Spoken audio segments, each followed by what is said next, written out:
Welcome to the No Tap Dancing class. I love that title.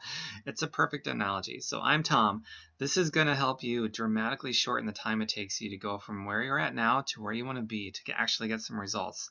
So investing time into your daily personal development and putting what you learn into action daily can literally shave years off of your effort. So don't skip over any of this no matter what the length is. If I put something in here, it's important, all of it.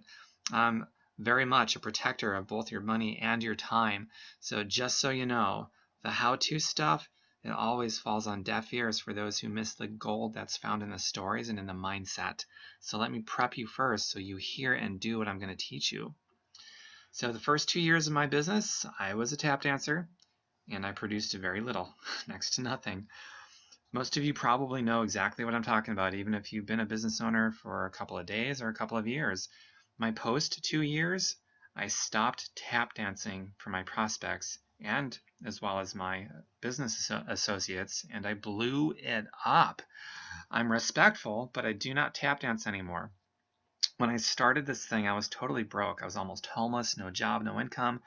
I started by charging $240 to my credit card of money that I did not have and no income to pay it off. Since I had no money of my own and I wanted to get started the right way, I basically used other people's money to come in at the top level, and I got to work immediately on it. And to this day, I've never missed a credit card payment. So today I'm financially free. I'm independent, no job, don't need one, don't want one. I bought my house in cash, and now I'm buying all these duplexes. I'm traveling all over, and I'm just doing really cool things with my life now, thanks to this business and investing real money into myself to learn how to become a professional. I retired myself from tap dancing as well as the job racket, and I want you to be able to do the same if you want to. So what inspired me to make this training is my observation of a lot of you and how you communicate with your prospects, as well as anybody that you manage to bring into this. You habitually say things that immediately put up resistance. Even if you're totally right, they resist anyway. The things you say to your prospects even sounds salesy. I think it's great that some of the things that you say actually sound salesy, and I think it's great that some of the stuff that you say even puts up resistance. And I know it sounds really weird for me to say something like that, but if you're sounding salesy and creating resistance in your prospects, it means that you're taking action, and that is something I can work to help you with. And people that aren't taking action, they may not be creating any resistance, but everyone around and everyone around them is totally comfortable with them, and they're just fine. And but they're not making a lick of difference, and because they're not taking any action, I cannot do anything to help them except to give them a homework assignment of action and then help them after they complete the action. So kudos to all of you action takers out there. I think it's fantastic you're creating resistance in your prospects. Now that we've got something we can tweak and craft into something that works for you, let's work inside of that process of just constantly taking action and tweaking. Next slide here. Oh yes. So here we go. Get out your notepad and pencil. Take this into your mind with your undivided attention. If you have to listen to it later or somewhere else so that your attention can be undivided, do that. I'd rather you did that than take this in while a bunch of other things are happening. For many of you, this is going to help you to create I'm talking the breakthrough that you've been longing for, and you're going to feel so good. So let's see here, next slide. Oh, one thing I want to say about note taking that I think is really cool. Let me go back here. One thing I started doing when I'm listening to like videos such as this, I'll actually write down the timestamp so that I can listen to it all the way through without having to constantly pause it. And then what I'll do is I'll take those timestamps on my notepad and I'll go and listen to those, and I'll make the notes then. So that way, let's say I say something at minute and 11 and 10 seconds in. So you write 11:10, and you just keep doing that. You might write 50 timestamps for this thing, which is totally cool. I think that's awesome. And then go back and take all those notes, and because you listened to it once all the way through with your undivided attention and went back and took notes, the absorption rate is going to be so much better, as well as, the more you absorb this, the more you're going to shorten the time it takes to get those results. So be motivated by that, to listen to this with your undivided attention and to take notes the right way and really absorb this thing. It is so helpful. Okay, now the next slide. Okay, so first, I want to put you in that state that I told you about so that you can actually absorb the training. It's never enough to just teach the how-to. Otherwise, everybody would be perfect and you wouldn't even need this training.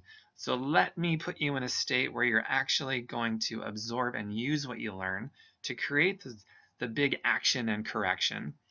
All those people fast forwarding to skip this and just get right to the how-to, they're missing the bigger picture, and they're missing how to make the how-to stuff really work for them. That's what most people do, and most people are dead broke. So don't do what they do. Let's see here. Next slide. Okay, so just curious. How does it feel when you're talking to someone, you find out what their pain is, you know without any doubt you have something they could use to solve whatever is going on, and they just put up resistance instead of doing what you believe is the obvious thing. The obvious thing would be for your prospect to enroll like yesterday, because this is the biggest no-brainer ever. So how frustrating is that for you when you struggle to get someone to see the painfully obvious and they just want to fight you on that? It's like there's a rhinoceros in the middle of the teeny tiny little living room. You see it, but they don't see it. And it just blows your mind that they cannot see the rhino in the middle of the living room. And then how's it feel after that when they go on even further by throwing things out there as if what they're really saying is dance, sales board, dance, or dance monkey, dance, or whatever thing you want to say. But and then you do it, and they just put up even more resistance. They don't join your deal. You feel frustrated because you tried so hard and you were so right in what you said, and you feel like you just need to take a shower because you just gave up some of your power to them when you tap danced at their direction. What I'm going to show you isn't just addressing concerns and objections. It's much, much deeper than just concerns and objections. It's posture. Tap dancing is a poor posture that creates more resistance from someone who is already being resistant. Your posture, most of the time, is going to prevent any resistance from even taking place to begin with. And when there is resistance, your posture will either create more resistance or it will totally and completely disarm the resistance. My hope here, more so than giving you the words and the how-to, is to help you correct your posture so you're creating more curiosity and disarming any resistance that might come up. When your posture is good, then even when you walk away from someone who just wanted to be difficult, which is going to happen no matter what, you will actually feel good than feeling defeated because you tried so hard and they just wouldn't listen to reason. I think you know what I'm talking about with that. And you want to always be respectful. All right, let's see here. So, tap dancing versus no tap dancing. This is pretty important. Explaining, justifying. Do you find yourself doing that a lot? They throw something out there and you start doing the obvious, what they expect you to do, following a pattern of everyone that's come before you. That's a poor posture. That's tap dancing. You're not asking questions. You're typically making statements. You're stepping on their sentences. They're stepping on yours probably. You're stepping all over each other's sentences. If you want to get really good at bringing people into your deal, you need to ask questions and do very little talking. Shelling out tons of time to people who don't deserve your time. This is so enormous. This is a sorting thing, and you're going to hear me say the word sorting several times throughout this training. The idea here is that, I spend very little time with my prospects. They have to earn my time. I'll throw out the invitation, pique their interest, and see if they're interested, and I'll go from there, show them a video. But I'm not spending hours on the phone. I'm not even spending more than 5 minutes with somebody, really, to be honest with you. Usually not even more than a minute. I just want to pique their interest, ask a couple of questions about what's important to them, their goal, and why their goal is so important, and send them to a video, ask them what they like most, and ask them if they're ready an hour later to get started in various ways. So I'm not shelling out tons of time to people who don't deserve my time. And I'll tell you what, the big problem with this, and this is something that just about every person does, I did it the first 2 years of my business, and that's one of the big reasons why I had very little to show for. I just had a fruitless exhaustion. Do you know what a fruitless exhaustion feels like? Most of you probably do. So anyway, when you're shelling out all that kinds of time, if they're even thinking about getting into your deal, you're talking them out of it because they're like, I don't want to spend all this time with people. If I got to do what this person is doing to me, this isn't something that I want to do. No thanks. And instead of being honest with you, most people are just going to throw up excuses. And you'll probably tap dance to those excuses, which just reaffirms that they really want nothing to do with this. So don't shell out tons of time, and you're going to learn more about that technique of sorting versus selling. Coddling and hand-holding, setting no expectations. You don't want to do that. You don't want to condition people to be even more crippled than they already are, because they might take you up on it and they're going to throw up more resistance, not so much curiosity. And if you do get somebody in on your deal that's not going to happen, first of all, often, but on the once in a blue moon that it does, they're going to be so much of a problem for you that they will not be worth it. I'm just letting you know. Okay, so here's some buzzwords that throw up resistance versus curiosity. Use words like revolutionary, it's a ground for opportunity, never seen before, do me a favor, you owe me one, pretty please, all those things. They don't do anything to invoke curiosity. That's going to create resistance. And the do me a favor and pretty please and you owe me one is not just going to put up resistance, but those will make you feel like you need to take a shower afterwards. And you also do not make it about them, you make it about yourself and the favor that they owe you. That's not right.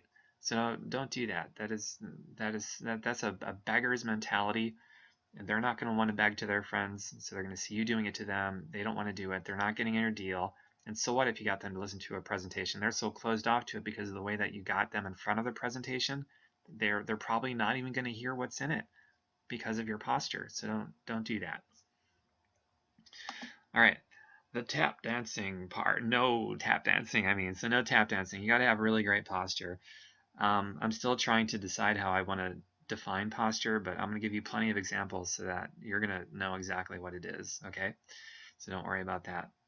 But I'll just give you one example right off the bat. So example of no tap dancing posture would be, hey, I just got involved in this business. I'd love to do it with you. I'm going to do it with or without you, but I'd love to do it with you. That's some pretty good posture right there. All right, the next one, asking questions. Man, the best script you could ever get, because I'm a big believer in scripts, especially if it's supportive of what you believe, then the script is going to work. If it's not supportive of what you believe, then it's going to sound like you're reading a script. So the best script you can ever get is the one that your prospect gives you when you ask them really great questions about their why and their vision of who they want to become. Allow your prospects to give you the magical script tailored specifically to each and every individual. You'll need to pique their primary motivation and enroll them with the purchase of the best product for the reason behind their important goals. This is accomplished in steps 1 and 2 of either the pre-launch or the 5-step scripting sequence. When you master steps 1 and 2, that is piquing their interest and extracting their why for their closing script, the closing actually happens naturally and organically from that point forward. It's a beautiful thing. If you don't master steps 1 and 2, then the closing tends to feel awkward and those negative connotations that a lot of people associate with closing. And it's because you didn't do the work up front to find out what's really important to them and to let them build the perfect closing script for you. And I'm going to get more into that later. So let's see here. Sorting and spending your time with people who deserve your time. I'm definitely going to get more into that as this lesson goes on. Oh, by the way, one of the most impactful things that's ever been said to me is that every minute of time you spend on someone is a minute of time you steal from somebody else. So be really careful on who you prioritize your time with. And if you want to be faithful in helping people as well as yourself simultaneously, you need to really prioritize your time and make sure those minutes are going to people that deserve it. Otherwise, you're stealing time away from somebody else. Always be respectful and set those expectations. I'm going to get more into that later, but just so you know, Setting a bad expectation is telling somebody you'll never have to do anything that is hard or uncomfortable, and you won't ever have to talk to people, and you're just basically telling them what they want to hear to get them in. Don't do that. It's going to backfire on you, and it won't be worth it. I'm going to get more into that later. If you're in, great. If not, no big deal.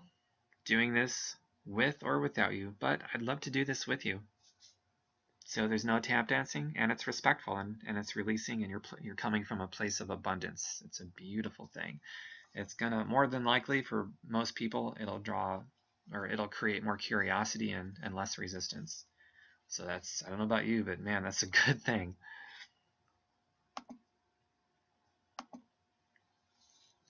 So here's an example. I'm going to get into much more examples, believe me. But the tap dance invitation. Hey Jane, I have this new business with an amazing compensation plan. The product is unbelievable. The team is all fired up. I'm so excited. Ground floor, it's revolutionary, never seen before. Do me a favor, you owe me one, man, etc. This is an example of nobody even asked you to tap dance, and right out of the gate, you're tap dancing for somebody. A tap dance can be done anywhere. It doesn't even matter. But a lot of times I see a lot of people tap dancing when nobody even asks them to. So right off the bat, resistance is going up. No curiosity, just resistance. And of course, the no tap dance piquing of their interest. Hey Jane, I just enrolled into a home business. I'm going to do this with or without you, but I'd love to do this with you. I just want to send you some info in a video about it for now. And if you want to talk more after you watch it, great. If not, no big deal. Can I send you the video? Which one are you going to feel better sending people? I think that answers which one is better. No doubt about it whatsoever. Moving right along. We're getting into some really cool stuff now. What I've already covered is so incredibly important. Every minute of this thing is gold. So I hope you guys get that. Tap dancing on your social media. Speaking of not even being able to tap dance, so you could be just sending invitations to people, you initiating the conversation, and you're tap dancing right off the bat. A lot of times I've seen this so much, and you've seen it a lot too. But we'll tap dance. What's even worse than tap dancing for somebody privately one-on-one is when you're doing it for public consumption. Like this. Let's say you post this on your social media, like your Facebook or something. Join my business. The comp plan is awesome. It's ground floor. All these people are making serious money. Here's the link. And then you throw that out there, and everybody thinks you're an idiot. And whatever you thought about people that do that sort of stuff on their social media, you didn't sign up with them for the same reason that all your friends are not going to sign up with you. So if you're doing that, you don't deserve to sign anybody up, but you certainly deserve to learn how to do this correctly, and you deserve to learn how to deserve people to want to sign up with you, if that makes sense. So never ever throw something out there like that. And you know what? I don't even like throwing my link out there regardless, like a sign up link, because that to me just means that you're doing that in place of actually having to talk to and engage with people and learning how to connect with them. And that's lazy. That's really lazy to just throw sign-up links out there hoping that somebody's going to sign up, a Hail Mary pass. It's not going to happen. If it does happen, it could be like maybe once a year that might work for one person, and that's not going to build you any kind of an income or a business. So just don't do that. It's going to turn off way more people than it's going to connect you to. And they're not going to want to do that. They're going to look at you doing it, and right off the bat, I don't want to do what you're doing if that's what you got to do. And no one's going to want to come in on your deal. So don't do that. Instead, post attractive things that actually creates an eager desire and no resistance, curiosity, and also make yourself engage with people, talk to them, ask them really great questions. It doesn't have to be difficult, especially if they're doing most of the talking, because you're asking really great questions and letting them build their own closing script that you're going to use on them. Look at it that way. Makes it a lot easier, a ton easier. And of course, the not tap dancing on your social media. John is so amazing. He just wanted to be a better father and afford his kids music lessons and reward them with a really nice vacation. He enrolled into my team just last month, and now he's generating the extra money outside of his job to do that. Man, that is so awesome. Way to go, John. By the way, John has no sales or business experience. You can even button that if you want to. There's so many ways to do it, but this is just an awesome, awesome way to post something for public consumption. Didn't drop any names, not the company name, not the product that John used, none of that stuff. Nobody can Google it and look it up. And it forces people to have to private message me or comment on the thread if they want to know anything about it, because they have no idea what it is. All I did was I raised curiosity. No resistance, just curiosity. And by the way, there's always going to be somebody out there, no matter what you do, they're going to be resistant. And thank your lucky stars that they expose themselves for not being qualified for your business, so that you don't have to steal time from somebody who is open-minded and spend it on somebody who clearly isn't. So when you post something like that out there and you get that one person who's being resistant anyway, just, wish them well and don't spend any time with that person. Be grateful they sorted themselves out for you. You didn't even have to spend a second doing it. It's beautiful. But most people are going to be pretty curious over something like that if they see it and this touches a nerve at all. So that's a good thing. Next slide. The feel, felt, found formula. This is very old and tried and proven a billion times over.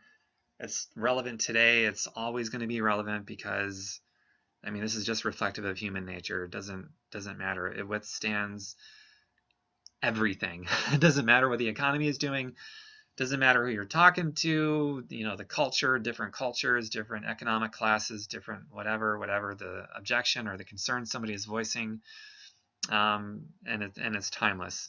So this is my favorite right here. So feel, felt, found. And here's how it goes. So, hey, so-and-so, that's the feel part of it. So feel is basically acknowledging. When I was, and you empathize, and what I found was, you tell that story about what you found, and you can button that with a call to action or a question or something like that. So let me give you an example. Oops, let me go back. I'll read you an example here. So here's an example. Hey, I hear you. When I was first introduced to the price tag, I was shell-shocked too. But what I found was I'm saving $180 a month in groceries. I'm only paying about $100 for this dense, nutritious meal replacement. So I have about $80 extra spending money now, and I feel so much better from all these health benefits and the natural energy I'm getting from the product. Would it help you if you had an extra $80 a month of extra spending money and you felt better day to day? Oh, it would. Okay, great. If I send you the step-by-step direction for enrollment, would you be able to have it ordered today so you can start saving money and feeling better sooner than later? Or is it easier to get on the phone so I can walk you through enrolling? And you see how I went for the close just really naturally and organically that way based on their answer? Oh, man, that works online or offline over the phone or in person. Doesn't really matter. I use feel, felt, found everywhere. So here's another example of the same formula. Hey, I know how you feel. When I first started, I was scared to death because I had zero sales or business experience, and I didn't know how I was going to fit this into my busy life being a single parent with a full-time job. But I believed that if I didn't start to invest at least a little bit of time each day into my future, I'd just be stuck in the same vicious circular pattern year after year, and that would just drive me nuts. Plus, I want to live a better example for my child. So what I found was immediately upon enrollment, this team has a system I plugged myself into right away. In just a few minutes a day outside of everything that's going on in my busy life, I began getting results quickly, which is opening up new free time and more options for me so I'm not stuck in the same circular pattern a year from now. So if you plugged yourself into the same system to duplicate what I'm doing, would that help you out? And notice how I changed the pitch of my voice at the end there? That's that little minor thing is actually pretty effective. It's been tried and proven, and I basically discovered that just from practicing. And since then, I've heard other trainers talk about that change in pitch, and it was like one of those things. Oh yeah, I do that. So that's what I'm doing. That's why that works. So it's a pretty neat little thing. The subtleties you pick up that really makes a difference. So that's the feel, felt, found formula. I'm going to show you a few other formulas. The great thing about these formulas is that you do not have to memorize a million different lines, so to speak, to respond to objections and concerns that people have. So instead of, like a pill for every ill or a line for every possible objection that somebody could have, that would be really difficult. That's a huge undertaking to memorize all that. So instead, get these formulas down, or even just get one down. Even if you just got this one down and you just fill in the blanks with whatever they told you, man, that is so much easier. And you can plug anything into it. Whatever they tell you, you just plug it in. It doesn't even matter what it is. If it's time, money, unsupportive spouse, unsupportive kids, family, friends. They tried these things before in the past. It didn't work. They just got hit with all this stuff this week, and they have no idea how they'd be able to do something like this now. It doesn't even matter what they throw at you. Feel, felt, found, you can apply it. And same thing with most of these formulas, by the way, including the next one that I'm going to show you here, which is I don't know, all I know is. It's a pretty good one. And here's what it looks like. So I don't know about that. All I know is share a relatable story and ask for a decision.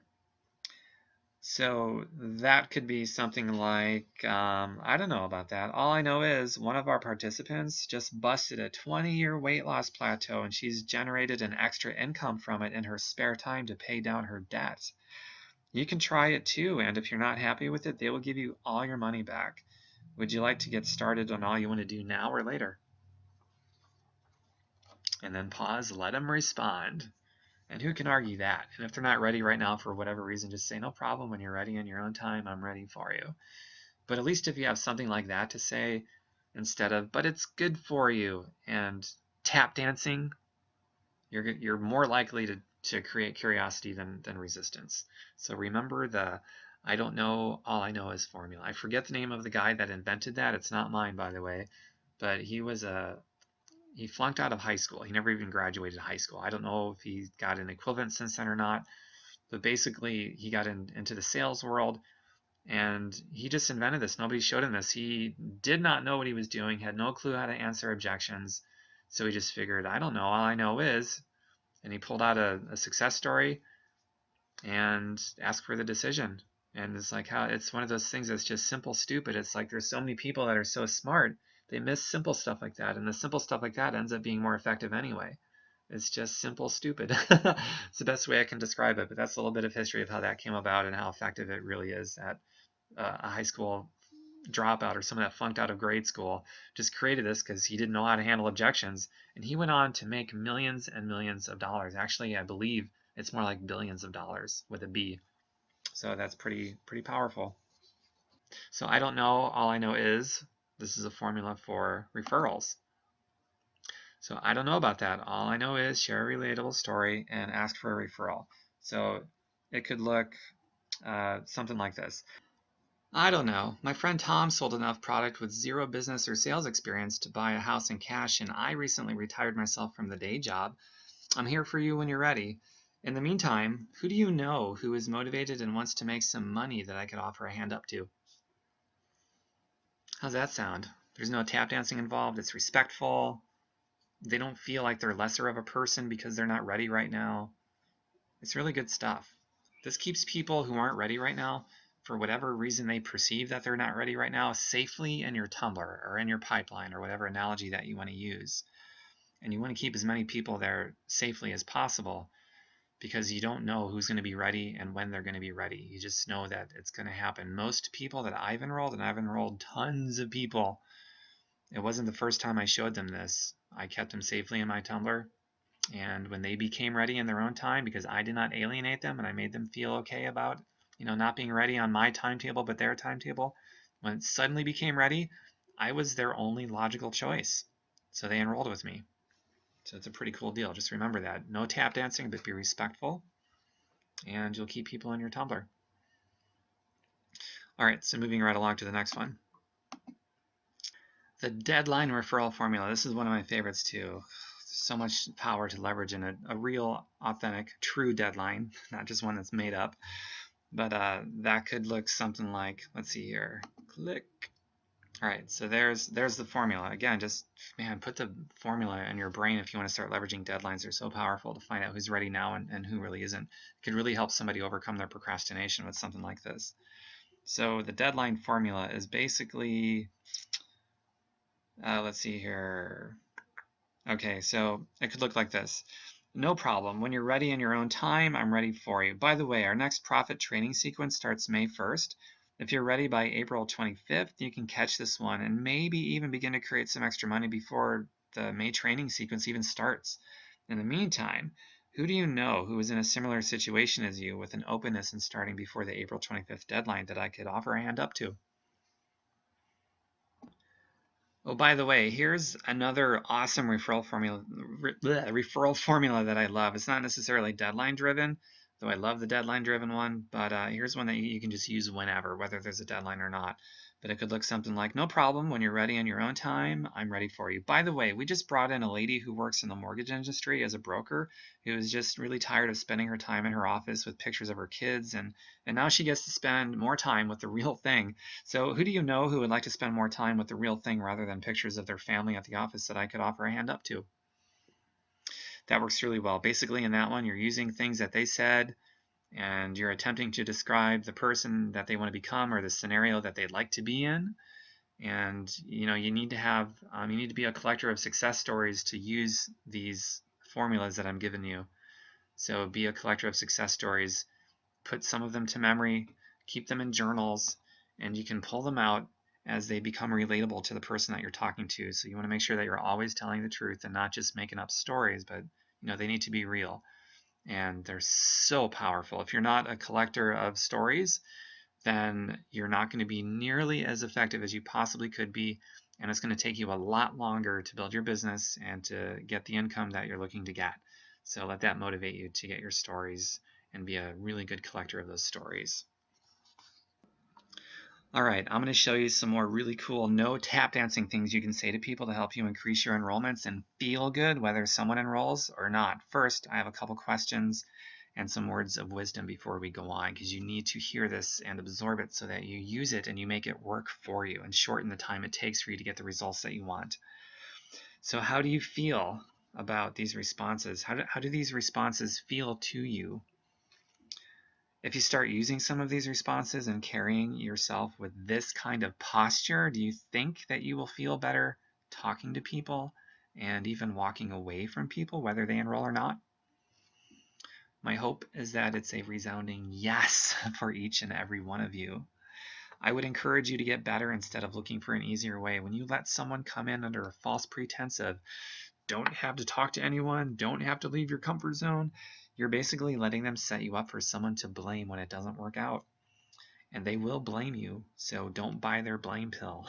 When someone asks you something like, what is your success rate? Or, I don't have to talk to anyone, do I? And you tell them whatever they want to hear just so that you can make the sale, what they're actually, they are asking those kinds of questions because they want someone to blame when it doesn't work out. Don't buy anyone's blame pill.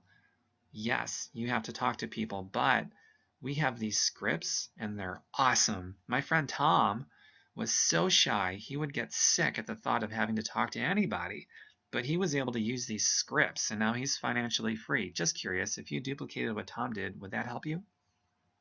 So there you go. I just used one of the examples I'm teaching for you. When someone starts asking those kinds of questions, that indicates that they don't want to step out of their comfort zone and basically do what it takes to be successful. You just throw up a story, or just throw out a story. It's probably not the right words for me to use, but you know what I mean. You tell a story. Use one of those formulas like I just did. And it's pretty amazing how you can totally create more curiosity in people rather than resistance. So that's another formula. So share a relatable story and button it with, if you duplicated what so-and-so did, would that help you? It's one of my favorites. I love that. That's an easy formula. So maybe you're inviting someone who says they can't do this because they don't have any money and never sold anything before in their lives. They don't see themselves as a salesperson because for whatever reason. So no problem. When you're ready on your own time, I'm ready for you. Hey, by the way, my friend Tom, he got started when he had no money. He was actually almost homeless. He had no income coming in from anywhere and never sold anything before, but he got into this, and a couple years later he bought a house in cash, became financially free, and he's doing all these really cool things now. If you duplicated what Tom did, would that help you? I noticed my tone at the end there. If you duplicated what Tom did, would that help you? It makes a difference. It really does. So you got the words, the tone, the posture, you got everything. Oh man, you get really good at that, and you get good at it by practicing it. And you practice, you'll have more people to practice with every day as you're faithfully doing the daily core behaviors every day. So you just got to practice. And you get really good at those things with the posture, the words, the tonality, all that stuff, and you'll be a master at creating more curiosity and less resistance, which will help you get results more quickly. All right, under promise, over deliver. Oh, this one is so huge. It's basically the general law of promotion. So I recommend being more open to abundance. What I mean by that is, instead of asking what's the minimum I have to do to succeed, instead ask what's the maximum I can do plus a little bit more. Under promise, over deliver. 5/4 versus 3/4. Let me tell you what I mean by that. Okay, so let's say you're going to promise somebody that you're going to do a 5, whatever 5 represents. I have no idea. It's an analogy, so follow me. But let's say you promise somebody a 5, you give them a 4. Well, now you just under-delivered on your promise, and you're actually conditioning people on how to take you in future statements and promises that you're going to make, and they're not going to take you as seriously, or they're just going to expect, less and less out of you because you don't do what you say you're going to do. And that's also an integrity thing. Now, let's say you promise a 3, same scenario, same exact project or whatever, but you're promising a 3 and you deliver a 4. You just delivered the same, but your promise was different. You underpromised, you over-delivered. You're going to be in an entirely different light, and all those people, whoever witnessed it, whoever you made that promise to, your team, whoever. And so now you just look like this, I hate to use the word rock star, but I don't know.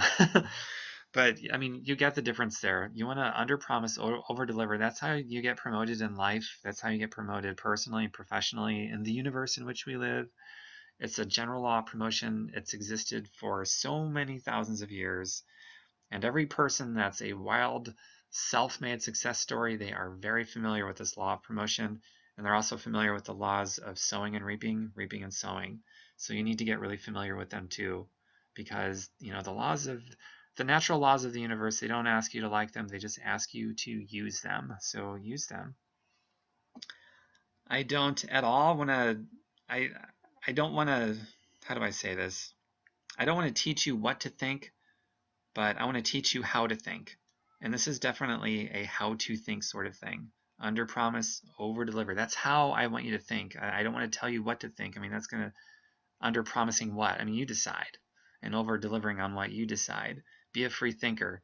But teaching you how to think, that's one of my goals here, is to teach you how to think about the natural laws of the universe, like sowing and reaping, reaping and sowing, and the law of promotion under promising and over delivering. I want you to think that way, but that's how you think. You decide what to think, and you design your own destiny and what you want and why it's important to you. So something you should know: I am not a natural. I've been too stubborn to give up on stuff I'm not naturally good at. That's just the bottom line. Way too stubborn to give up on stuff that I'm not naturally good at it. And I was not naturally good at this. My first 2 years in this business stunk. You heard that in like the first minute of this training. So I'm asking you to play big. The benefits of playing small is no one is jealous or talking behind your back. You'll never have to leave your comfort zone, and everybody will think you're just fine. There goes Joe. There goes Jane.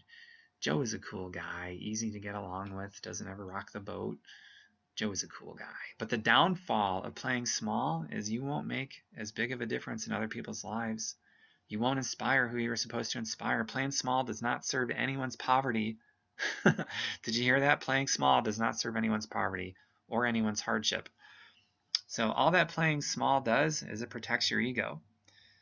And let me tell you what I mean by that. So, and before I get into that, there's so many unknowns out there that I know I inspire just through playing big that I don't even know about.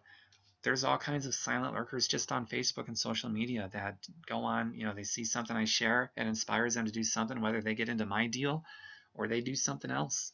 There's so much I don't even know about it. And I know this is true because I regularly get somebody that I had no idea was paying so close attention to the stuff that I share, and suddenly when they're ready on their own time, they just come out of the woodwork and they just acknowledged to me that they exist and that they've been following me and that my stuff means something to them. And now they're asking me questions about my deal or this or that. And it's like, I had no idea that they were getting all fired up, lit up, inspired, and all these other things. And those are just the ones that I know about. There's all kinds of people I will never know about. And it's because I'm playing big. It's because I'm playing real big. So use that fact to inspire you to play big, because it'll have results that you will never even know about, and some that obviously you will know about. And it's all very good. It's very, very inspiring and motivating to keep going. But back to this ego stuff. Protecting people from their dreams to satisfy an ego is an ugly, ugly business, and you don't want to build a business like that. In fact, your business probably won't build if you're going at it that way. An example of what I mean by that is going to be a common one, and we're all guilty of it, including me. I've gotten a lot better at it, but it's something we really have to watch out for. But it's like, if you decide not to share this with somebody because you're afraid of how you're going to feel if you get rejected, even though this could totally change their lives and you have no idea if they're going to do it, if they're not going to do it, or maybe you do have an idea, but I'm telling you, there's people that you think would never would who will. There's people you think who absolutely will, won't, and you'll get surprised. You just, bottom line, you don't know, no matter how sure you think you are. And a lot of times we protect how we are going to feel in case we get rejected. And you don't want to try to build your business that way, because that's what you're doing, is you're placing your ego at a higher place and actually impacting people's lives, and you'll never make it doing that. So I want to ask you a question, and this might sting, but it has to be asked. It's so good for you. How many people will you selfishly rip off by playing small? By protecting your ego from being hurt by possible rejection? How many people will you selfishly rip off by playing small? And how many single moms will you not help by playing small? How many homeless individuals will you leave homeless by playing small? How many parents will be unable to spend more time with their kids because of your playing small? Are any of those resonating with you? Let me flip the questions to resonate with you who are playing big from here on out, even if it means you got to draw a line in the sand to play big from here on out, because maybe before you were playing small. So how many parents will be able to spend more time with their kids because you're playing big now? Did you hear what I said? How many parents will be able to spend more time with their kids instead of pictures of their kids because you're playing big now? How many homeless individuals will you help because you're now playing big? How many single moms will you help because you're now playing big? How many people will you not protect from their own dreams because you've now set your ego aside to be able to play big? Wow. I so hope that resonated with you, because there's so many people out there that are just, they're driven, they're hungry, they just haven't been invited by somebody like you yet, so they don't know what to do. They need you, and you don't know who that's going to be. So invite, put your ego aside, and invite. Getting better at closing will make everything else you do more profitable and more impactful. Closing is sadly something that has a negative connotation with mainstream thinking, including with a lot of home business owners.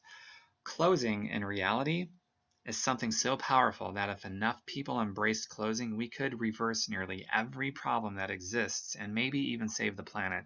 It's because most people associate closing and sales with negativity that most people suck at sales and closing, and therefore can't inspire anyone to do anything. If you're closing people, it means you're impacting people. If you have no ability to close, then you have no ability to impact people. This is true for your personal and your professional life. If you want your kids to get better grades, you have to close them on that. If you want a loved one to avoid a heart attack, you may have to close them on changing their lifestyle. You want to help people? You better embrace closing, because you have to close them on changing themselves from the inside.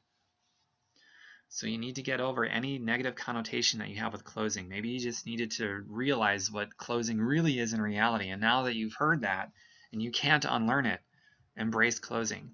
You want to help people as well as yourself simultaneously. You got to close people. This is true in your personal and your professional life. It's true everywhere. So let me help you with something. Why are you open to a home-based business?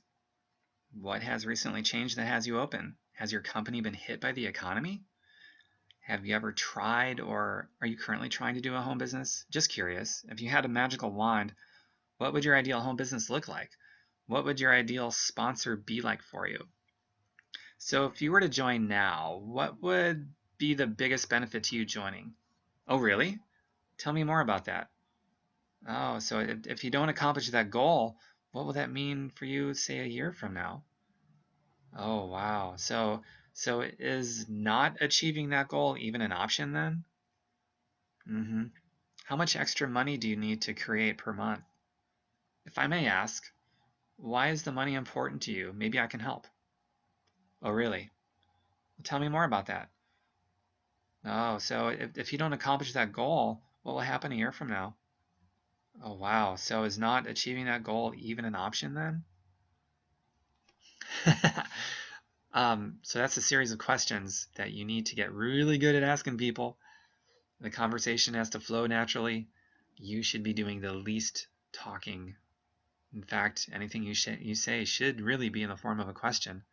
Get them to open up. If you ask somebody what their important goal is, then you get an answer like, I need to make some money. You need to find out what's behind the need to make some money. Well, why do you need to make some money? I just, I got to raise some money. Well, if I may ask you, what is it that is so important about raising money? Maybe I can help. You see, I'm not being like the I don't know, let's play 20 questions. I'm not doing an interrogation that's going to throw up resistance. I know sometimes we have a tendency to do that. We're more like an interrogator than a problem solver that's trying to get at the root. But if you ask questions with a demeanor and a posture like that, where you're not tap dancing, you're going to create more curiosity and less resistance in whoever you're talking to.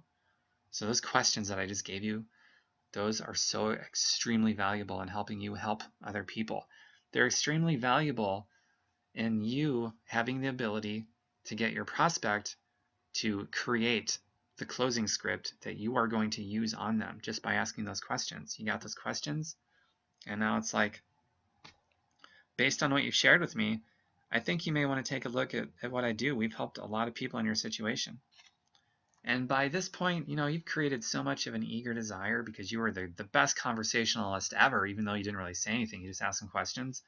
You're probably going to be viewed as a really awesome conversationalist and someone who wants to solve their problems instead of just somebody who wants to sell them something. And if they view you as a salesperson, you're going to get the resistance. If they view you as a problem solver, you're going to get more curiosity and cooperation. So then when you ask a question like that, based on what you've shared with me, I think you may want to take a look at what I do. We've helped a lot of people out in your situation. By that point, you've already closed them, most likely.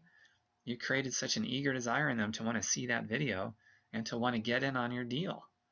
And then after they see the video, it's so simple. What did you like most about what you saw? What made the most sense to you? Oh, really? Oh, wow. That's powerful. Well, let me ask you this. Do you want to get started now or later? And that's typically what I do after I show somebody a video. I just ask what they like most about it.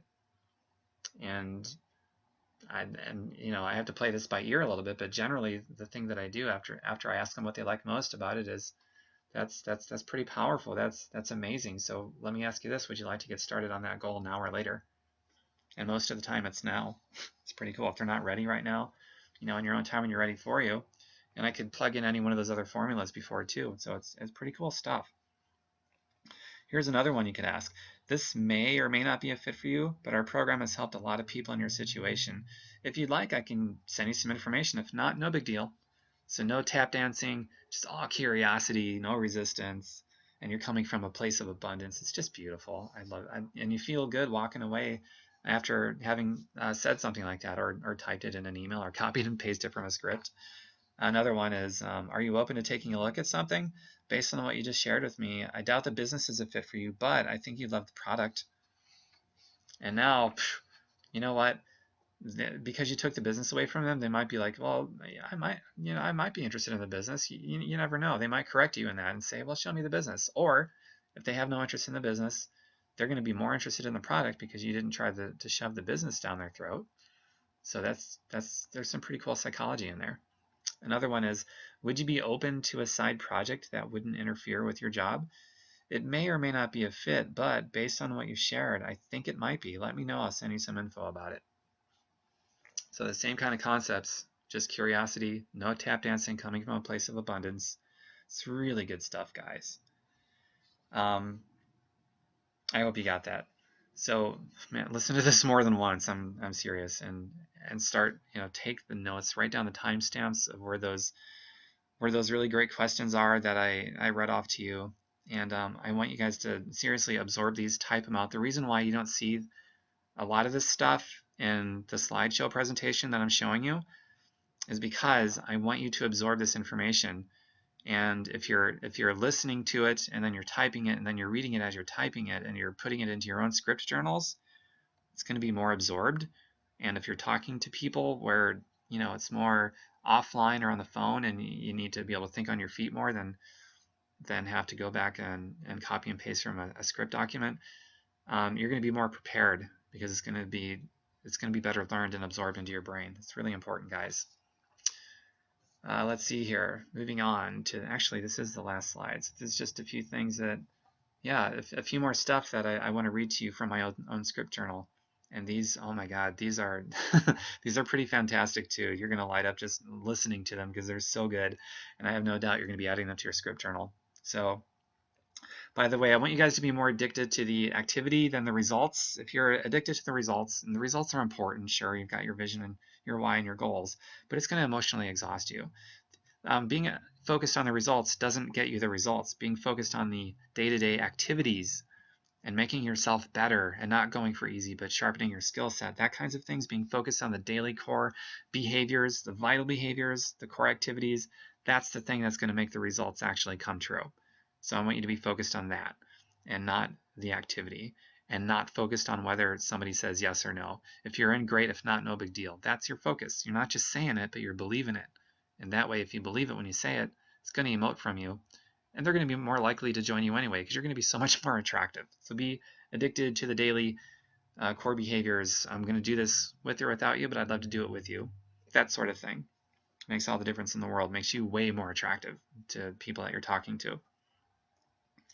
All right, so this is so cool. So let's say a prospect makes a statement on how they've done these types of things before. I know how these things work, and et cetera, and they're looking at yours for some reason. So ask the prospect, just curious, what makes this any different? So obviously you just totally threw them for a loop. I probably just threw you for a loop. I mean, the prospect is expecting you to explain and justify your business of what makes it so different, how the comp plan is so different than anything else out there, and the product and this and that. So turn the table on them, man. If this ends up being the right person that you just turn the table on, just curious, what makes this any different? You've done these types of things before. Just curious, what makes this one any different? If they're the right person, they're going to start to sell themselves to you. Well, I learned a lot, and I think based on where I'm at now in my life, I could really make this thing work. You know what I'm saying? More curiosity, less resistance. It's a beautiful thing. So try that out. In fact, go out there looking for the next person just because you're just salivating to say that to somebody now, for somebody to give you a reason to say that. I know I am. But be respectful. Always be respectful. And you know what? If it's the wrong person, which it's still probably going to be the majority of people that hear it, and you're still going to feel good walking away from it anyway, but the wrong person is just going to say more stupid stuff. Who knows what they're going to say? But the right person, just so you know, is going to be the person that's going to start selling themselves to you at that point. And then you got somebody that might be worth enrolling. I want you to keep this in mind. This is worth writing down too. Your goal is not to sponsor everybody you talk to. Your goal is to sort people out. Who do you want to work with? Who is deserving of your time and who isn't? And then spend your time with people who deserve your time. And those are the people that want to take action and produce and not make statements and just hungry, teachable, and willing to go to work. Those are the people that you want. So your goal is not to sponsor everybody. Your goal is to talk to as many people as you can so you can quickly identify and sort people out or in. Just so you know, anything else, you're going to be wasting your time and you will have a fruitless exhaustion. And there's nothing more frustrating than to work so hard and have nothing to show for it. So you need to become experts. It's such an easy concept, but it's something that we're not used to doing because we just typically don't communicate that way with people, either in our professional or even in our interpersonal lives. And we just run into a lot of problems and a lot of stress, a lot of drama, just wasted time and a fruitless effort. Okay, so let's say you're talking to somebody who just they don't have the money. They sound like they're interested, but they just don't have the money. So you can say, I hear you. I know you don't have the money, but if you were able to come up with the money, where would you get it? It's such a simple question. It's sort of like if you're at a restaurant and you're looking at the menu, there's a dozen things on it that you can't decide between, and the person you're with says, yeah, it's a tough decision. There's so many things on it that look good, but just curious, if you're going to pick just one item on the menu, which one would you order tonight? And then suddenly you hone in on the one thing. So apply that here too. It's same thing with if somebody says it's a time constraint or a money constraint or whatever it is. I know you don't have the time, but if you're already able to come up with, say, an hour a day to invest in your future, where would you get the time from? And you might be surprised. It's still a sorting question, just like all of these other ones. The right person is going to search for answers, and the wrong person is going to remain closed, but you have a better shot at getting the right person to start searching for answers. You see, the brilliance of that question, and in addition to it being a very quick sorting question, is that it gets someone to unlock their brain and actually open it up and go into a rich and creative mindset that is actually searching for answers, where maybe before they weren't searching for answers. They were just looking at their bank statement. It said zero, and they're not looking beyond what the eyes can see. All they see is zero, and they're not looking beyond it or past it or what it could be if they made some changes. So this is a question that is so brilliant in helping people to open up their brain into a rich and creative mindset instead of a poor, lazy one that's just not even searching anymore. So remember that. I hear you. I know you don't have the money, but if you were able to come up with the money, where would you get it? And you might be surprised. You might be surprised. So here's another one. You can apply this to money or time as well. Just curious, do you have a way to make money no longer an issue if you don't do this? Just curious, do you have a way to make time no longer an issue if you don't do this? Let's see what they say. Another one is no time. Well, just curious, how long will that be a problem, or do you have a way where it won't be? And here's one that I absolutely love. This one is really cool. Just curious, when you say no time, does that mean that you are doing exactly what you love to do and you would hate to take even a minute away from that of which you love to be doing? That might get somebody to say, what? Man, I never looked at it that way. Who knows? You might really be surprised over that one. Or if it's the wrong person, they might just write back and say, that's dumb. And then you know to just move on. Such a good one. By the way, all these things that I just gave you, these are, in my opinion, secondary to the formulas that I gave you before. Because, now we're like getting into, one-liner things individual one-liner things you could say to different responses and objections, and that can be a lot of work, a big undertaking. First and foremost, memorize those formulas. If you just want to do like one or two, I would say feel, felt, found, and I don't know. All I know is, man, if you get just those two, you've got more than you need to overcome anything. And then these are just extras. They really are.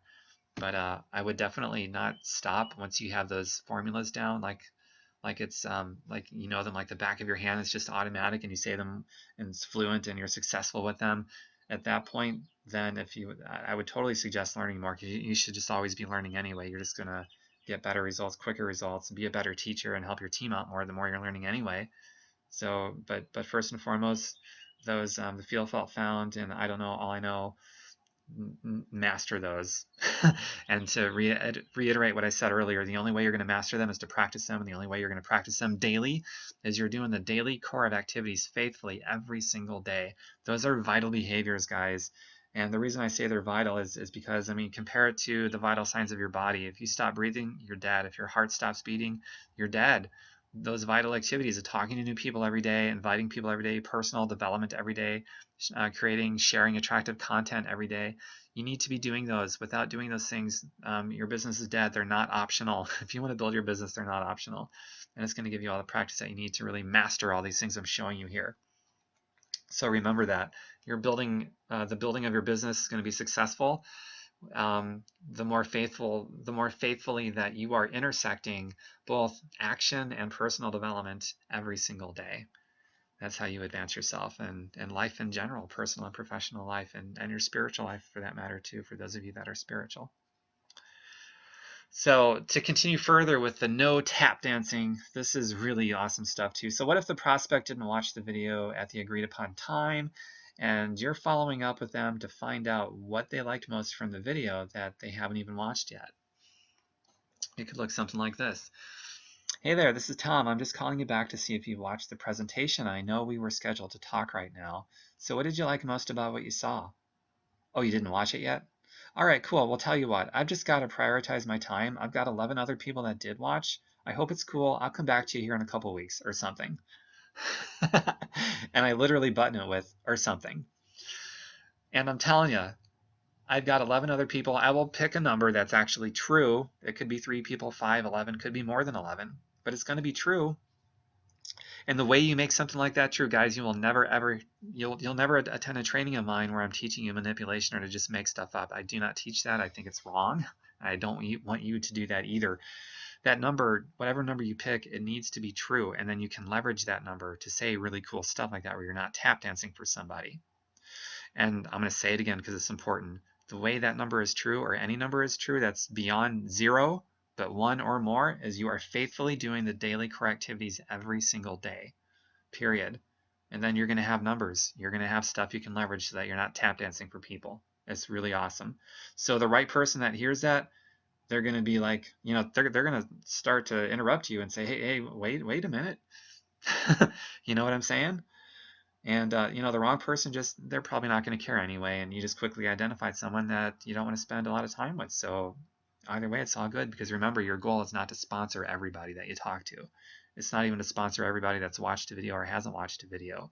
You're doing these things, all of these things, to quickly identify who is worthy of more time and who isn't, period. You don't want to sponsor everyone, and you want to spend the right time with the right people, because every minute you spend with someone is a minute stolen from somebody else who was looking for you and waiting for you to show up to start helping them solve their problems. It's really powerful that you understand that. And by the way, I'm sure you figured out the obvious, that when you get on the phone with a prospect who did not watch a video at the mutually agreed upon time, and you know, obviously, gosh, you guys know this, the prospect is going to expect you to start saying something like, you know, a big tap dance of, what? You promised you were going to watch it. Oh, what do you mean? Oh, what are you? What's going on? You promised you were going to watch it. This is the biggest opportunity of your life. And what does that do? You guys know what that does. It doesn't even matter if you're right. Being right is irrelevant. All it does, it puts up more resistance, no curiosity. If there was even any, it's gone, and you just lost that person. So don't do that. Don't do the predictable thing what your prospect is expecting you to do. Instead, you want to do this. And you can't do this unless you're faithfully doing the daily core activities. Otherwise, your numbers are 0. It's not 11 people that did watch, or 3, or even 1. So let that motivate you to be faithful with everything. See, it all works together. It all complements each other. This is not a monotherapy or a mono way to build a business. It's just a few things you got to do every day. And the brilliance about that is it's highly duplicatable. Anybody can do it. So that's a really powerful thing.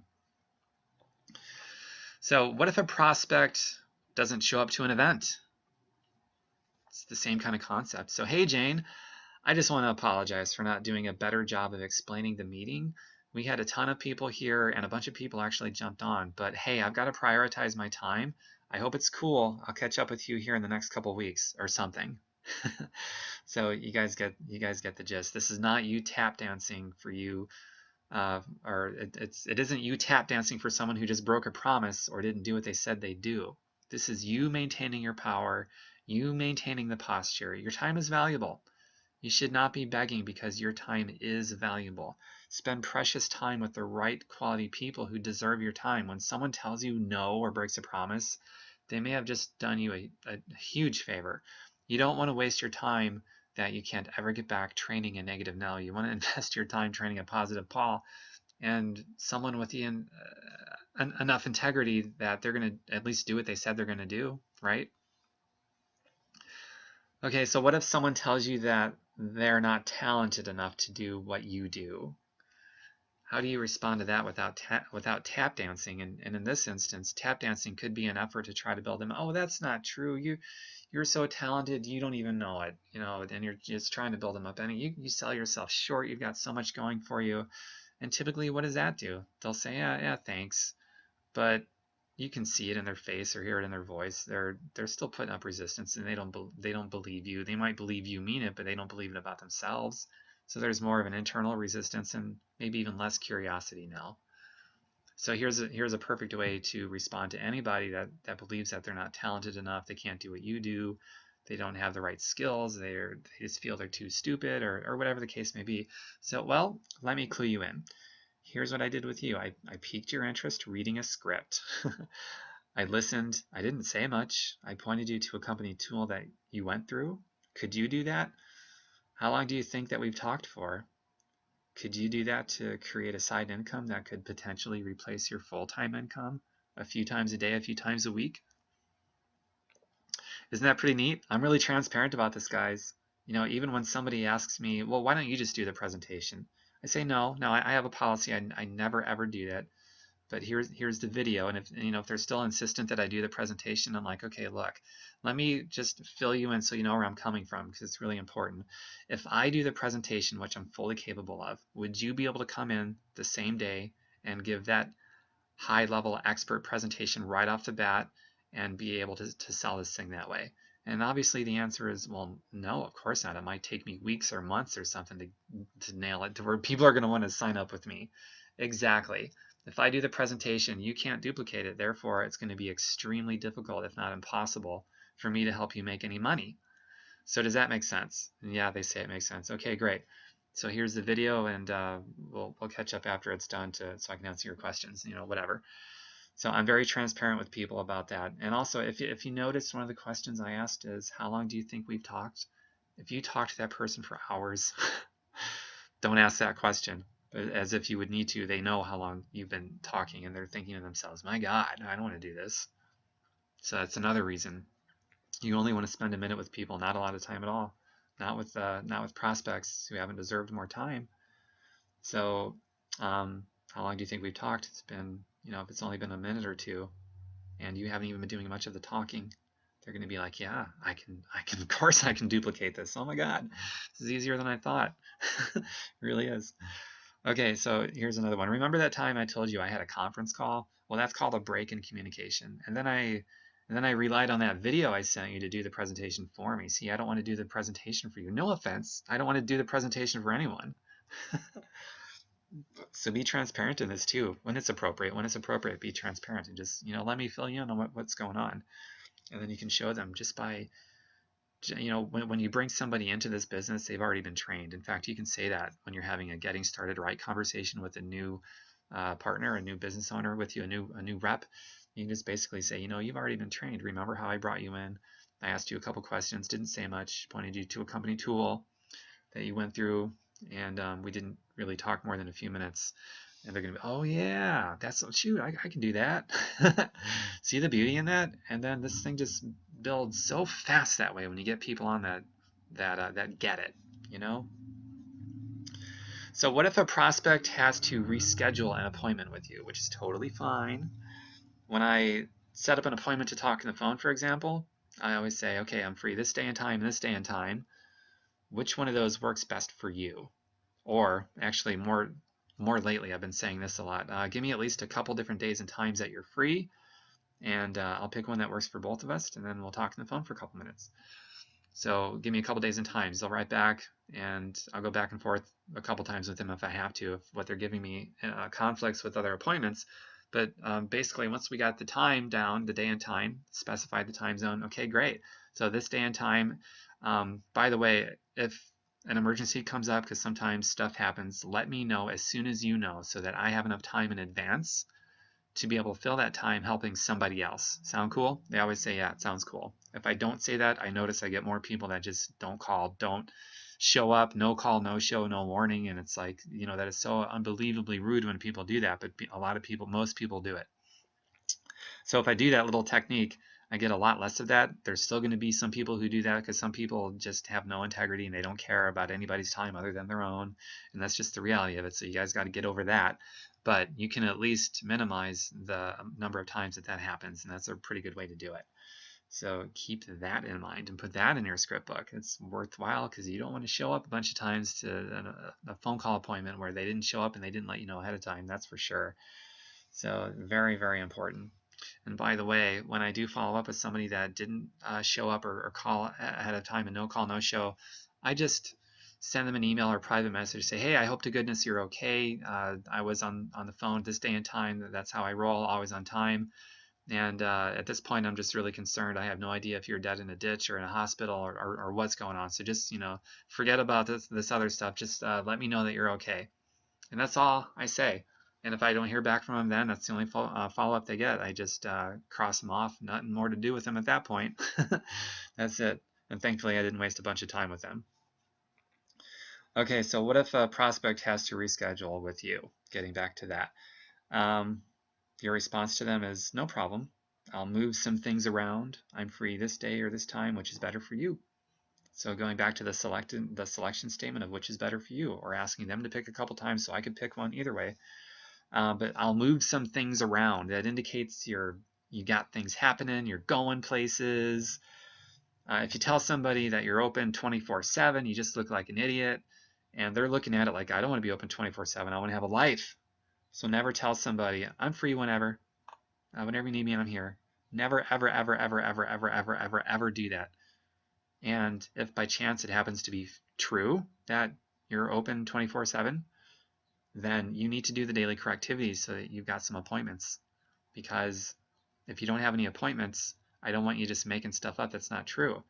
And if you don't have any appointments, if nothing is going on because you're not faithfully doing the daily correct activities, then I don't know how you're going to build this. I'm just saying. So you need to do those daily core activities, and then you can say things like, "Well, I just need to move some things around. I'm free this day and this time." Give them a selection, and there you go. It's real powerful stuff, and it always needs to be true. And bottom line here, by the way, this is going to create more curiosity and less resistance. Beautiful thing, because they are more likely to enroll after all. And also, by the way, if you're demonstrating to them that you've really got nothing going on, you're going nowhere because you're open 24/7, the bigger problem of that, beyond anything else I could possibly share with you, the person you're talking to, they already know how to go nowhere. They don't need you showing them how. Therefore, since they already know how to go nowhere, you're not going to inspire them to do anything, even if you are totally right about how your deal can totally solve their problems. I hope you got that. Let's see here. So here's another one for, let's say somebody just says, and this might be kind of snotty, in a snotty tone, someone says, well, I don't really have the money, as they spit on the sidewalk or something like that. So you could respond with, instead of tap dancing and coming up with ways to solve that problem, you could just say, well, are you trying to get into this deal or out of this deal? And see what they say. Are you trying to get in or out of this thing? You're trying to talk yourself in or out. And same thing, well, I don't really have any time for these things. Well, you're trying to talk yourself in or out of this deal. It takes literally a second to say, and will help you very quickly identify, because it only takes a second. Only takes a second to say, quickly identify if they really are just not right for this opportunity, because you're not trying to sponsor everyone you talk to. Your job is to quickly identify. And maybe by that point, they've already identified themselves. But you just want to make sure, so you throw that out there. Well, you're trying to get into this deal or out of this deal? And most likely you're going to discover that throughout. But you never know.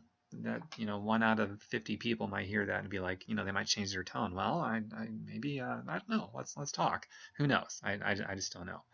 But one thing I want you guys to realize, and this might be it is worth writing down, when someone says that they don't have the money, they can't afford it, they don't have the time, even though those are very non-serving things, they may not be thinking of them as non-serving things because they're not engaged in any kind of personal growth plan, so they just never learned it. So they don't know any better than to say those things, and maybe, that's all they know. And maybe they're not saying it to be a snot about it. So if someone says I can't afford to do this versus I can't afford to do these things, they're saying the same thing, but they're saying two totally different things because the tone is so different. It just is. So my response is going to be different towards it. So you want to keep those things in mind too. And that's also another reason why I'm so big on always being respectful, because sometimes you can't even tell if they're being a snot about it or if they're just really raising a legitimate concern in their brain, not so much an objection, but just a concern that they have. Is it one of those pyramid things? They heard about pyramids and they just, and right on, for a lot of us, we automatically go into defensive mode, and that's not right. You don't want to automatically go into defensive mode if somebody asks if this is one of those pyramid deals, because maybe that's all they know and they don't know any better. So it's a legitimate concern. They're honestly looking at your opportunity and they're just concerned, just like you had questions when you first got in, and you've probably been taught a few things that you were totally wrong about before and your eyes have been opened. Maybe they just need their eyes open too. So you need to be respectful, but without tap dancing. I'm sure you guys understand that just based on your own experiences. You can probably empathize with what I just said a great deal, I have no doubt. Here's a really good cold market prospecting thing to do, and I'm not going to get big into cold market prospecting. That might be a future training. That's a weakness of mine, so that's why I don't teach it, but I'm leveraging, this is something that I got from Ray Higdon, and he's a master prospecting offline and online. But let's say you're getting great service at a restaurant or something like that. Now, when you're out and about, you can always be prospecting while you're out and about. You don't even have to set time aside to go out to prospect. You can just prospect while you're out doing your thing, whether it's going out to eat, going shopping at the grocery store, traveling to and from work or wherever that you're going. All these things you can just prospect while you're out. You can wear stuff that says I lost weight, ask me how, and then they ask you how. And you can ask me for, I have a separate training on that, and it's a really good one. So ask me about that, and I'll send you the link. I'm not going to get into it here, but let's say you're at you're getting great service at a restaurant or something like that. You can check this out. It's going to look like this. So you just say to the server that's serving you, hey, as you're looking around, and you sort of say, listen, I don't want to get you in trouble or anything. Just curious, would you be at all open to a side project if it didn't interfere with what you're currently doing? You could totally keep this job, totally keep rocking it, but I could show you, if I could show you a way to make any extra money, would you have any openness to that? Okay, cool. Then you look around the room again. Okay, cool. I don't want to get you in trouble with your boss or anything like that. Just write down your name, email, and phone number. I'll reach back out to you and we'll set up a time where we can chat more. See if that invokes some curiosity. That makes me curious just reading that. That's it's pretty neat. So, the ultimate objection handling is by telling stories. I'm telling you, like with the feel, felt, found, and I don't know, all I know is formulas, like I said earlier. Get those down first, nail them, practice them every day, and you get good at practicing them every day by the daily Crive activities, so you've got new people to practice them with every day. I want you guys to know, this is a pretty interesting note that I made on a webinar I attended, but sales is the only occupation that is not overhead.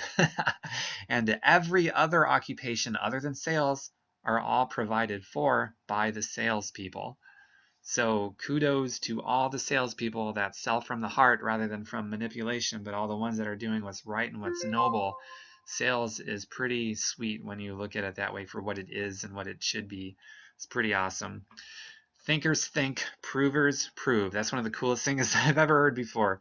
So be a prover, and you're a prover when you create the action and you make it happen. Thinkers think, provers prove. The time you spend saying that you're frustrated and upset is time that you are losing money. If you're upset, you're being in a mode of looking for things to be upset. And you will get it every single time. Most people do anything but prospect when they're upset, and they wonder why they never get the results that they need. You have to have this attitude. Are you going to build a business no matter what? Or are you hinging your success on external forces? Never hinge your success on someone else. You need to have the mindset that you're going to build it no matter what. You're going to build an empire no matter what happens around you, no matter if dinosaurs are biting, planes are crashing, people are throwing bricks at your house, the dog runs away, people are telling you no, people are telling you you're stupid, it's a scam, people are breaking promises to you. You're going to build a business no matter what. And this is not optional. Without it, 99 out of 100 people are going to fail. I see it all the time. You will have things happen that you can use to quit. If you're looking for justification to quit this industry, you'll find it, and you will quit, and you won't achieve your dreams. This industry allows you, regardless of your background or your past, to achieve your dreams. When you turn that magical attitude on, you become so amazingly magnetically attractive that people want to be around you, and they approach you about what you're doing. This attitude, it doesn't come from success. This attitude doesn't come from success. It comes from within. This isn't something that once you hit a certain rank and a certain paycheck that you become unstoppable. Not at all. You first become unstoppable. Then you hit a certain rank and a certain paycheck. That's the attitude you have to have. You're going to build a business no matter what. No individual can steal your dreams or allow you to become upset. So stick with me here. I'm going to say some things that you've probably never heard before, anywhere, and it's some pretty profound stuff. This is a giver's business. This is a business for people who only want to impact other people. This is not just about you. What if my sponsor did not invite me into this because she didn't have faith in herself? She made the issue all about her and didn't invite me. I wouldn't have been able to keep myself from becoming homeless. I wouldn't have been able to save my dad's life according to his doctor. I would not have been able to take my mom out of the danger zone for a heart attack or a stroke. I would not have been able to save my mom from having a limb or two amputated. I wouldn't have been able to provide clean, quality, affordable housing for low to middle income families. I would not have been able to positively impact thousands and thousands of people's lives so far. I wouldn't have been able to do all this traveling that I'm doing now. So it's not just about you. And you've got to have faith that there is a possibility that someone you bring into this business is going to run with it and you serve them as best as possible. You may not want to reach out to your warm market because you may have your ego higher than impacting others. Some people falsely place the reason I don't want to talk to my warm market is because I just don't want to make any money off my friends. Meanwhile, your friends are in foreclosure. Your friends have lost their jobs. Your friends are on welfare. Your friends' self-esteem is shot because they can't provide like they want for their families. Your friends are being crushed to death under binds and chains of debt.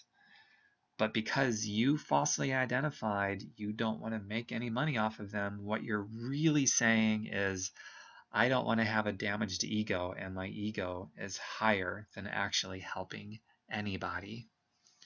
You have to set that deadly ego aside. And by the way, my changing my life is a very small way to look at the impact my coach made when she invited me.